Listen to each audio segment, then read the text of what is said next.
رات روتے روتے نہ جانے کب اس کی آنکھ لگی تھی۔ کئی راتوں کی بے سکونی اور بے آرامی کی وجہ سے وہ کافی گہری نیند میں تھی۔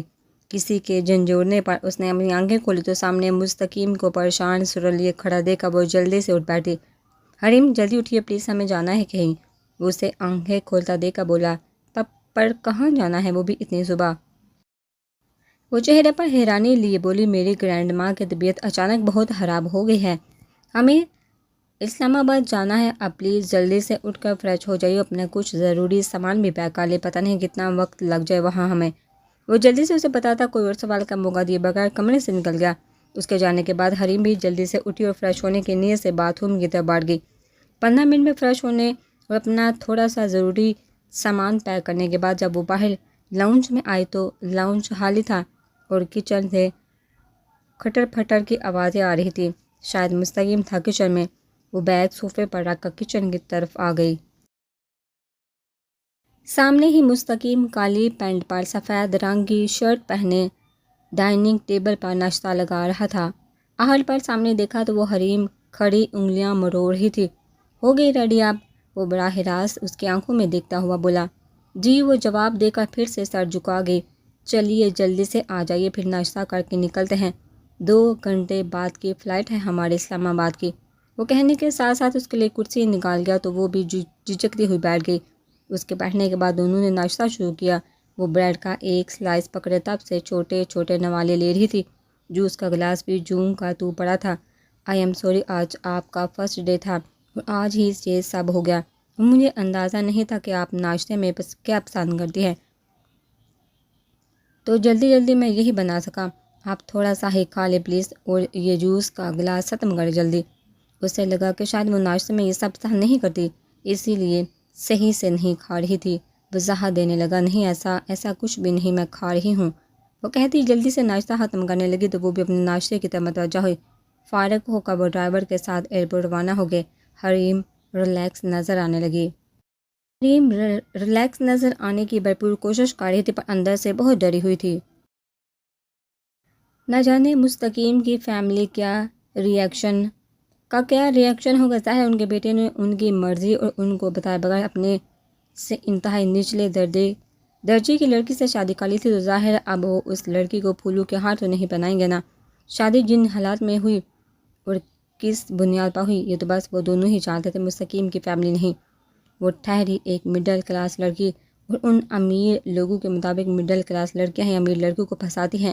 ان کا اپنا لڑکا تو جیسے کاکا تھا نا، لڑکی نے پھنسایا اور وہ پھنس بھی گیا۔ عجب۔ ابھی وہ انہیں سوچوں میں گم تھی جب مستقیم نے اس کا ہاتھ تھاما۔ اس نے چونک کر مستقیم کی جانب دیکھا۔ ان کی فلائٹ کی اناؤنسمنٹ ہو رہی تھی۔ مستقیم ایک ہاتھ میں سامان اور ایک ہاتھ میں اس کا ہاتھ تھامے آگے بڑھ گیا تو وہ بھی ایک گہرا سانس بھر کر اس کے ساتھ چل دی۔ جہاز کی سیڑھیاں چڑھتے ہوئے اچانک اس کا پاؤں پھسلا اور وہ پیچھے کی جانب گرنے لگی۔ جب اپنا مضبوط بازو اس کی کمر کے گرد لپیٹ کر اسے اپنی جانب کھینچ گیا، وہ اس کے سینے پر ہاتھ جما کر اپنے اور اس کے درمیان فاصلہ قائم کر گئی۔ دھیان سے حریم اسے اس کے پاؤں پر کھڑا کرتا بازو سے تھام گیا۔ سیٹ بیلٹ باندھنے کی باری آئی تو وہ بے بسی سے مستقیم کی طرف دیکھنے لگی۔ وہ تو اپنی زندگی میں پہلی دفعہ جہاز میں سفر کر رہی تھی، اسے کیا پتا ان سب چیزوں کا اس کا مطلب سمجھتا۔ ججک کا بیلٹ باندھنے لگا تو وہ سانس سے روک کر آنکھیں بند کر گئی۔ اسے یوں دیکھا اس پریشانی میں بھی مستقیم کے ہونٹوں پر بے ساختہ مسکراہٹ چھا گئی۔ جہاز اڑان بھرنے لگا تو مستقیم نے پھر سے اس کا ہاتھ تھام لیا، اس سے پہلے کہ وہ اس کا مقصد سمجھتی۔ جہاز اڑان بھر گیا تو وہ ڈر کے مارے چیخ کر اس کے بازو کو زور سے دونوں ہاتھوں میں دبوچ کر اس پر سر ٹکا گئی۔ حالت نارمل ہوئی تو وہ اپنے دھک دھک کرتے دل کے ساتھ پیچھے ہو گئی۔ شرمندگی ہی شرمندگی تھی، پہلے پاؤں پھسلا، پھر سیٹ بیلٹ بھی نہ باندھنا آیا اور اس پہ مزید یہ حرکت۔ اف، کیا سوچ رہے ہوں گے کہ کیسی چھچوڑی لڑکی ہوں میں۔ شرمندگی سے وہ آنکھیں بند کر گئی اور پھر پورے سفر کے دوران ایک بار بھی نظر اٹھا کر مستقیم کی طرف نہ دیکھا۔ مستقیم جانتا تھا کہ وہ پریشان ہے، بہت پہلے ماں کی وفات اور پھر اچانک نکاح اور اب ایسے ہی اس کی فیملی میں جانا، یہ سب اس کے لیے پریشان کن تھا۔ مستقیم نے کچھ دیر اس کو اس کے ہاتھ پر چھوڑ دیا تاکہ اپنا دماغ پرسکون کر سکے۔ الارم کی آواز پر دعا نے اپنی آنکھیں کھولی اور نظر گھما کر ادھر ادھر دیکھنے لگی کہ آواز کہاں سے آ رہی ہے۔ اتنے میں الارم پھر سے بجا اٹھا تو اس کی نظر سائڈ ٹیبل پر پڑی جہاں فاتحہ کا موبائل کا الارم زور و شور سے بج رہا تھا۔ اس نے گردن گھما کر گھڑی پر نظر ڈالی تو 7 بج رہے تھے۔ فاتحہ نے رات اسے بتایا تھا کہ اسے صبح کالج جانا ہے۔ وہ منہ بنا کر کسلمندی سے دوبارہ بستر پر گھس گئی۔ اس سے پہلے کہ وہ دوبارہ نیند کی وادی میں گم ہوتی، دروازہ کھلنے کی آواز اور قدموں کی چاپ سے اسے اندازہ ہو گیا کہ ضرور وہ خڑوس ہی اسے کالج جانے کے لیے اٹھانے آئے ہوں گے۔ اس سے پہلے کہ فاتح اسے جگاتا وہ خود ہی اٹھ کر بیٹھ گئی۔ رات نہ جانے کب وہ ہوش و حواسہ سے بیگانہ ہو کر نیند میں چلی گئی تھی۔ فاتحہ تب تک کمرے میں نہیں آیا تھا۔ اس فلیٹ میں ایک ہی بیڈ روم تھا اور اچھا خاصا بڑا بھی دوسرا روم ڈرائنگ روم کے طور پر استعمال ہوتا تھا۔ وہ نہیں جانتی تھی کہ فاتحہ رات کمرے میں آیا تھا یا نہیں، اگر آیا بھی تھا تو کہاں سویا تھا، کیا یہیں بیڈ پر؟ یہ سوچ کر ہی اس کا دل دھڑک اٹھا اور پیشانی نم ہو گئی۔ گڈ مارننگ، اسے جاگتا دیکھ چلتا ہوا بیڈ کے پاس آ کر کھڑا ہو گیا اور مارننگ وش کرنے کے ساتھ ساتھ ہاتھ بڑھا کر اس کے ماتھے سے اس کا بخار چیک کرنے لگا۔ گڈ مارننگ، اس کے باری ہاتھ کا لمس اپنے ہاتھ پر اپنے ماتھے پر محسوس کرتی کپ کپا اٹھی۔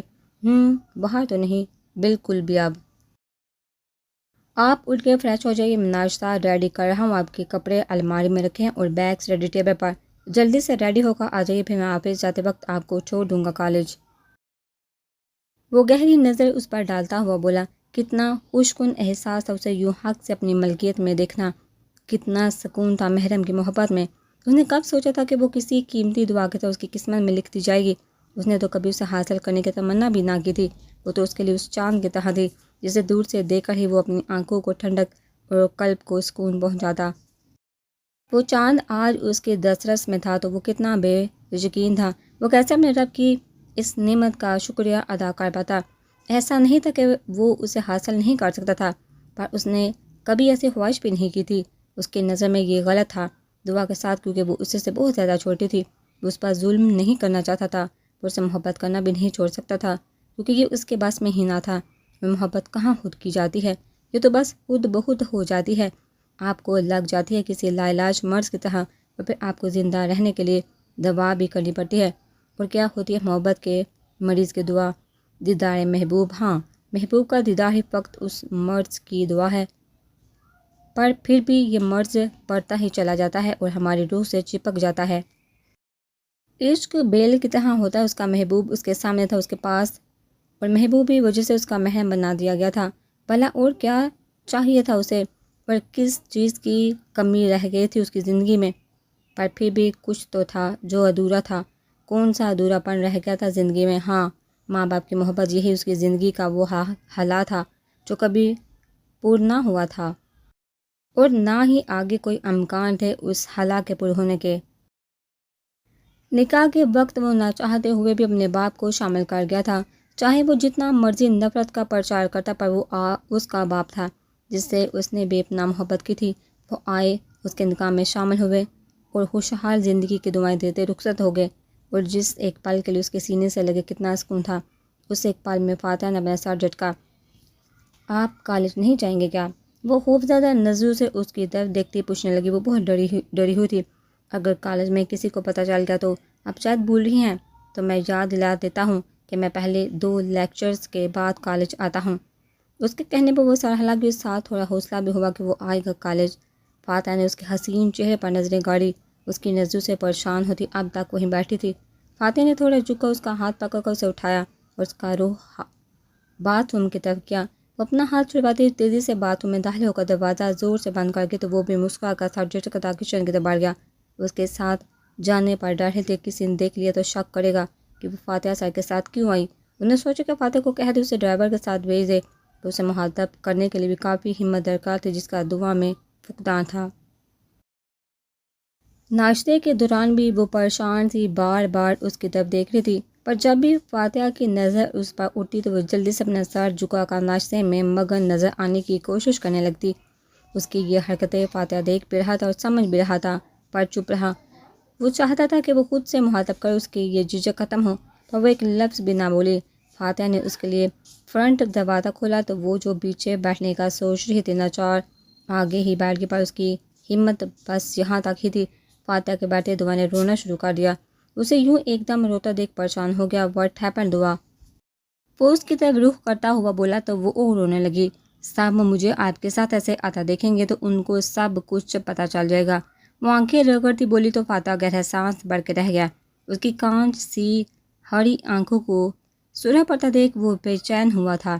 اس کی آنکھوں سے ہی تو شروع ہوئی تھی فاتح ابراہیم کے عشق کی داستان۔ لسن دعا، کسی کو کچھ بھی نہیں پتا اور نہ ہی پتہ چلے گا۔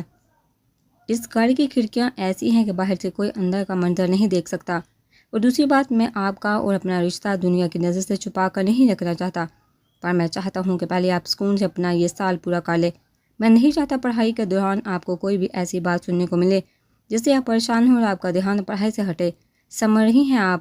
اس کی بات پر مشکور نظروں سے اس کی طرف دیکھتی سرحلا کے تو اس کی آنکھوں کو دیکھا فاتح کا دل پھر سے ڈوبنے لگا۔ اس نے آنکھوں پر گلاسز چڑھائے اور گاڑی آگے بڑھا دی۔ انہیں ایئرپورٹ سے لینے ڈرائیور کو بھیجا گیا تھا، یا شاید مستقیم نے بلوایا تھا۔ وہ خفت کے مارے اب تک اس سے نظریں نہیں ملا پائی تھی، تو مستقیم نے بھی اسے مخاطب نہیں کیا تھا۔ اسلام آباد کے دلکش نظارے دل مو لینے کی حد تک حسین تھے۔ کتنی حسین وادی تھی، اور اس وقت وہ جس پریشانی میں مبتلا تھی، یہ دلکش سما اور حسین نظارے اس کی طبیعت پر زیادہ خوشگوار اثرات مرتب نہیں کر پا رہے تھے۔ گاڑی ایک گھر کے باہر رکی تو اپنے خیالات کی دنیا سے نکل کر باہر کے منظر کو دیکھنے لگی۔ مستقیم باہر نکل کر اس کی طرف آیا اور اس کے لیے دروازہ کھولا۔ وہ دروازہ کھولے ہاتھ اس کی طرف بڑھائے اس کا منتظر تھا۔ حریم نے جھجک اپنا ہاتھ اس کے مضبوط ہاتھ میں دیا اور گاڑی سے باہر نکل آئی۔ وہ یوں ہی اس کا سرد پڑتا ہاتھ اپنے باریک گرم ہاتھوں میں تھامے گھر کے داخلی دروازے کی طرف بڑھ گیا۔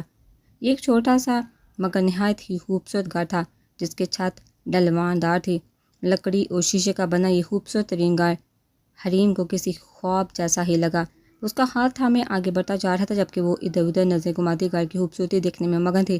ہوش تو تب جب وہ اسے لیے کمرے کے سامنے رکا۔ ہوش قائم ہوئے تو وہ اب حقیقی معنی میں صحیح پریشان اور خوفزدہ ہوئی تھی۔ مستقیم کے گھر والوں کے ریاکشن کا سوچ کر مستقیم نے اس کا ہاتھ دبا کر غور سے تسلی دی، تو وہ نظریں پھیر کر اس کی طرف دیکھنے لگی۔ اس کی آنکھوں میں ہلکورے لیتا خوف وہ بآسانی دیکھ اور پڑھ سکتا تھا۔ پریشان مت ہوں آپ اور مجھ پر یقین رکھیے، اس سے تسلی دیتا ہوا بولا، تو وہ خود کو پرسکون کرنے کی کوشش کرنے لگی۔ مستقیم نے دروازہ نہ کے اسے لیے کمرے کے اندر داخل ہوا۔ دی جان، وہ اندر داخل ہوتا ایک دم بولا تو کمرے میں بستر پر پڑے وجود کی بند آنکھیں خوشی سے پوری واہ ہوئیں۔ مستقیم میرا بچہ، اسے دیکھتی خوشی سے نم آنکھیں لیے بولی اور اپنی باہیں اس کے لیے واہ کر گئیں۔ وہ آگے بڑھتا ان کے نحیف بازو میں سما کے اسے اتنے ہفتوں بعد سامنے دیکھتی اب دیدہ ہو گئی۔ اتنے دن بعد کیسے خیال آ گیا تم اس بری جان کا؟ اب بھی نہ آتے، اور روتے ہوئے بولی تو وہ شرمندہ ہو کر رہ گیا۔ اس دفعہ واقعی بہت لاپرواہی کر گیا تھا وہ۔ ارے میری پیاری دی جان، میں آ گیا ہوں نا، اب یہ پورا ہفتہ آپ کے نام۔ وہ انہیں اپنے ساتھ لگا تھا، اپنا پروگرام بتانے لگا تو وہ اس کے سر پر تھپڑ لگا گئی۔ چل ہٹ شریر، دیکھ لیتے ہیں کتنا اپنی بات پر قائم رہتے ہو تم۔ اور یہ پیاری سی لڑکی کون ہے؟ مستقیم کے پیچھے کڑی گھبرائی بوکھلائی خوبصورت سی لڑکی دیکھ کر دی جان چونک اٹھی۔ ان کی توجہ خطبہ پڑتی دیکھا حریم کا رنگ پاک ہو گیا۔ مستقیم دی جان کے پاس سے اٹھ کر حریم کی طرف بڑھا اور اپنا مضبوط توانا بازو اس کے کندھے کے گرد لپیٹ کر اس کے ساتھ لا کر کھڑا ہو گیا۔ حریم اپنی جگہ جامن ہو چکی تھی۔ اس نے سختی سے اپنی آنکھیں میچ لی، وہ آنکھیں سختی سے میچے اور دوپٹے کا پلو ہاتھوں میں دبوچے متوقع ڈانٹ پھٹکار سننے کے لیے تیار کھڑی تھی، جب مستقیم کی باری آواز اس کے کانوں سے ٹکرائی۔ دی جان، یہ محترمہ ہے اور شاہکار جن کا تھا آپ کو سالوں سے انتظار، ان محترمہ کو آپ کے اس لاڈلے پوتے کے دل و جان کے ساتھ ساتھ اس گھر کی دوسری مالکن ہونے کا شرف بھی حاصل ہو چکا ہے۔ پہلا حق میرے دل و جان اور اس گھر بار پر چونکہ آپ کا ہے، اس لیے ان محترمہ کے لیے بقیہ حالی حصہ ہی میسر تھا، جہاں پر اب یہ بڑی شان سے براجمان ہو چکی ہے۔ اس کی باتوں پر وہ اب آنکھیں پھاڑے اس کی شکل تک دیکھ رہی تھی۔ کیا یہ مستقیم تھا؟ کیا سچ میں یہ وہ سنجیدہ سا مستقیم تھا جو بات بھی شاید ناپ تول کر کرتا تھا؟ اور اب اس کی زبان کیسے فراٹے بڑھ رہی تھی؟ وہ بے یقینی سے اس کے چہرے پر نظریں جمائے کھڑی تھی۔ اسے یوں حیرت سے اپنی طرف تکتا پا کر وہ اس کی طرف دیکھتا بائیں آنکھ دبا گیا۔ اس کی اس بے باک حرکت پر وہ سٹپٹا کر آنکھیں پھیر گئی۔ مستقیم جیسا میں سمجھ رہی ہوں، کیا واقعی ویسا؟ پڑتے جذبات سے ان سے آگے کچھ بولا ہی نہ گیا۔ جی بالکل میری جان، آپ صحیح سمجھ رہی ہیں، آپ کی بہو ہیں یہ۔ اسے اپنے ساتھ گھسیٹتا دی جان کے پاس لایا تو ان کے ہاتھ بڑھانے پر حریم بے ساہتا ان کی طرف جھک گئی اور وہ اسے اپنی کمزور باہوں کے حصار میں لے گئی۔ حریم کی آنکھوں میں بے یقینی تھی۔ انہوں نے کب ایسا مہربان استقبال سوچا تھا؟ وہ تو ڈانٹ پھٹکار اور لعنت ملامت کی منتظر تھی، پر یہاں تو سب الٹ ہی ہوا تھا۔ وہ آنکھیں موندے ان کا مہربان لمس محسوس کرنے لگی۔ ماشاءاللہ، میری بہو تو چاند کا ٹکڑا ہے، اللہ نظر بد سے بچائے۔ وہ اس کا چہرہ ہاتھوں کے پیالے میں بھر کر اس کا ماتھا چوم گئی۔ مستقیم اب ان کے پاس بیٹھا ان سے خفا ہو رہا تھا، جو بیماری کا بہانہ کر کے اسے اپنے پاس بلا گئی تھی۔ پر وہ بھی جانتی تھی کہ ان کے اس طرح بلانے پر ہی وہ ایک ہفتے کا پروگرام بنا کر آیا تھا، ورنہ ہر دفعہ یوں ہی ایک آدھا دن میں فرار ہو جاتا۔ اب وہ الٹا اس سے خفا ہو رہی تھی کہ انہیں بتائے اور شامل کیے بغیر ہی شادی رچا بیٹھا، پر وہ یہ کہہ کر ان کا غصہ ختم کر گیا کہ حلیم کی والدہ کے انتقال کی وجہ سے انہیں اس طرح اچانک شادی کرنی پڑی، ورنہ کبھی اس کی شمولیت کے بغیر شادی نہ کرتا۔ اس کا تھا ہی کون اور ان کے سوا؟ تم نہیں جانتے مستقیم تم نے میری کتنی بڑی خواہش پوری کر دی، کتنا ارمان تھا مجھے تمہاری دلہن دیکھنے کا۔ قیامت کے دن تمہارے مرحوم ماں باپ کے سامنے سرخرو تو ہو سکوں گی نا۔ آپ کے ان کے مرنے کے بعد ان کے اکلوتی اولاد کا حق ادا کر دیا، بس اب تمہاری اولاد دیکھنے کی خواہش باقی ہے۔ اللہ جلدی تمہاری جولی بھر دے۔ وہ مستقیم کے مرحوم والدین کو یاد کرتی، اب دیدہ ہو کر بولتی، آخر میں حلیم کا ماتھا چومتی، جس دعا سے نوازگی حلیم سنتی سرخ کندہار بنی ہوئی تھی۔ مستقیم دلچسپ نظروں سے اس کے سرخ چہرے پر اٹھتی گرتی پلکوں کا رقص دیکھنے لگا۔ میں نے تمہارا کمرہ سیٹ کروا دیا ہے، تم دونوں جگہ آرام کر لو، کچھ دیر سفر کی تھکن اتر جائے گی۔ ان کے کہنے پر مستقیم حلیم کو لیے ان کے کمرے سے نکل آیا۔ باقی آرام کی ضرورت تھی اسے، وہ اسے لیے اپنے کمرے میں آیا تو وہ لجائی گھبرائی اسی کمرے کے وسط میں کھڑی ہو گئی۔ دی جان کی اس بے باک دعا کا حصہ تھا جو اب تک اس کے حواس قائم نہیں ہوئے تھے۔ مستقیم لب دبا اس کی حالت دیکھنے لگا، کیا ہم اسے اتنا گھبرا کیوں رہی ہیں؟ یقین کرے دی جان کی دعا پر اتنی جلدی عمل کرنے کا ارادہ ہرگز نہیں، ابھی میرا جو آپ اس قدر گھبرا رہی ہیں۔ وہ دانتوں کے کوششوں سے پھولتی مسکراہٹ چھپاتا اسے گہری نظروں سے دیکھتا ہوا بولا تو وہ مزید بوکھلا گئی۔ شرم کریں اب، وہ بوکھلا کر کہتی۔ چپاک سے باتھ روم میں گھس کر دروازہ بند کر گئی تو پیچھے وہ اس کی حلقہ کہہ کر لگا اٹھا۔ دعا گھر کے لیے بیٹھی بور ہو رہی تھی، رات ہونے کو آئی تھی اور اب تک فاتح کا کچھ پتہ نہیں تھا۔ کالج میں اپنے لیکچرز اٹینڈ کرنے کے بعد وہ وہاں سے واپس چلا گیا تھا اور چھٹی کے وقت دعا کا گھر چھوڑنے کے لیے ڈرائیور کو بھیج دیا تھا۔ وہ گھر آئی تو سارا بیگم کو پہلے ہی وہاں موجود پا کر وہ خوشی سے چیخ اٹھی، کتنا مس کرتی تھی نا رات اور صبح وہ اپنی ماں کو۔ اسے کہاں عادت تھی اپنی ماں کے بغیر کہیں رہنے کی، پر اب تو مجبوری تھی کہ وہ ان کے ساتھ نہیں رہ سکتی تھی۔ فاتح نے انہیں بہت اصرار کیا تھا کہ وہ بھی ان کے ساتھ ہی رہیں۔ دعا کی طرح فاتح بھی ان کا بیٹا ہے، اس کی بات پابند نہال ہوگی، پر ان کا کہنا تھا کہ وہ اس گھر کو کیسے چھوڑ سکتی ہیں جہاں سے ان کے دلدار شوہر کو خوشبو آتی ہے اور ان کی شادی شدہ زندگی کا ایک ایک حسین پل قید ہے۔ فاتح نے ان کے لیے ایک کل وقتی ملازمہ رکھ دی تھی، ان کے لاکھ منع کرنے کے باوجود بھی۔ آج بھی وہ دعا کی چھٹی سے پہلے ہی ڈرائیور کو سارا بیگم کی طرف بھیج چکا تھا۔ انہیں پک کرنے وہ جانتا تھا جس طرح کہ دعا کو عادت نہیں اپنی ماں کے بغیر اتنی دیر رہنے کی، اس لیے وہ انہیں بلا گیا تھا کہ وہ بہل جائے۔ وہ کافی دیر دعا کے پاس ہی تھی اور اسے پیار سے گھر سنبھالنے اور میاں بیوی کے رشتے کے متعلق دونوں کے حقوق و فرائض سے آگاہ کر کے گئی تھی، اور وہ فرما برداری سے سر ہلاتی ان کی گود میں سر چھپا کے اسے سب بول کر زندگی میں آگے بڑھنا تھا اور ایک پرسکون اور خوشحال زندگی گزارنی تھی۔ یہ سب تھوڑا مشکل ضرور تھا پر ناممکن ہرگز نہیں تھا۔ وہ اسے بہت سی نصیحتیں کرتی اور دعا دیتی۔ تھوڑی دیر پہلے ہی رخصت ہوئی تھی اور وہ اب اکیلی بیٹھی بور ہو رہی تھی، پڑھنے کا ذرا بھی دل نہیں کر رہا تھا۔ تبھی داخلی دروازہ کھلنے کی آواز آئی تو وہ چونک اٹھے۔ اس وقت کون ہو سکتا تھا کیونکہ سارا بیگم کے جانے کے بعد اس نے خود دروازہ بند کیا تھا۔ پھر اچانک اس کے ذہن میں خیال آیا کہ شاید فاتح صاحب کے پاس چابی موجود ہو، بھلا ان کے علاوہ کون آ سکتا تھا یہاں۔ ابھی وہ سوچ رہی تھی جب فاتح لاؤنج میں داخل ہوا۔ اسے دیکھ وہ جلدی سے کھڑا، اسے ایسے ایک گھبرائی ہوئی طالب علم کی طرح سلام جارتے دیکھا فاتح کے ہونٹوں پر مسکراہٹ ڈنگی، جس پر وہ جلدی سے ہی قابو پا گیا۔ اسے سر سے سلام کا جواب دیتا وہ کوٹ اتار کر بازو پر ڈالتا کمرے کی طرف بڑھا تو وہ بھی دھیمے قدموں سے اس کے پیچھے اندر کی طرف بڑھ گئی۔ وہ کمرے میں آ کر کوٹ ہینگ کرتا الماری کی طرف بڑھ گیا اور ایک آرام دہ سوٹ لے کر شوز اتارنے کے بعد فریش ہونے چلا گیا۔ اس کے باتھ روم میں بند ہونے کے بعد سوچنے لگی کہ اب کیا کرے۔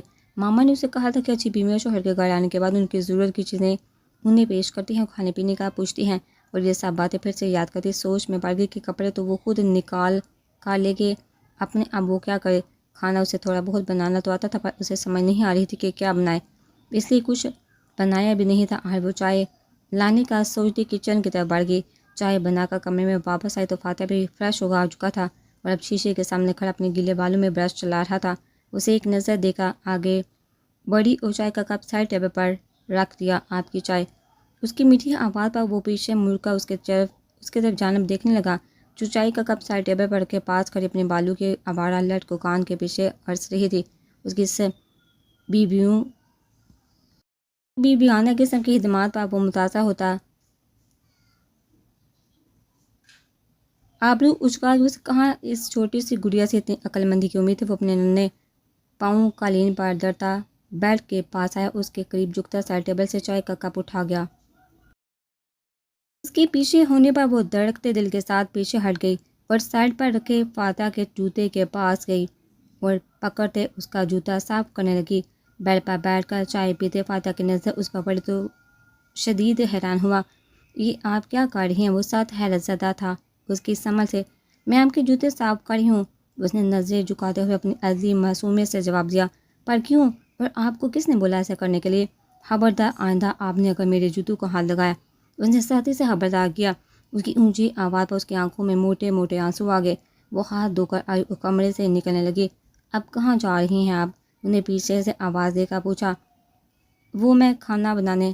ابھی اس کی بات جاری تھی کہ وہ اس کی بات بیچ میں ہی کاٹ گیا۔ نہیں، آپ رہنے دیں، آپ آرام سے بیٹھ کر اپنے صبح ہونے والے ٹیسٹ کی تیاری کریں، میں کھانا آرڈر کر دیتا ہوں تب تک۔ وہ آپ کے نرمی سے بولا۔ وہ کس ہے؟ وہ کہتی ہوئی اسٹڈی ٹیبل کی طرف بڑھ گئی، جبکہ اس کے آخری الفاظ پر وہ اسے دے کر رہ گیا۔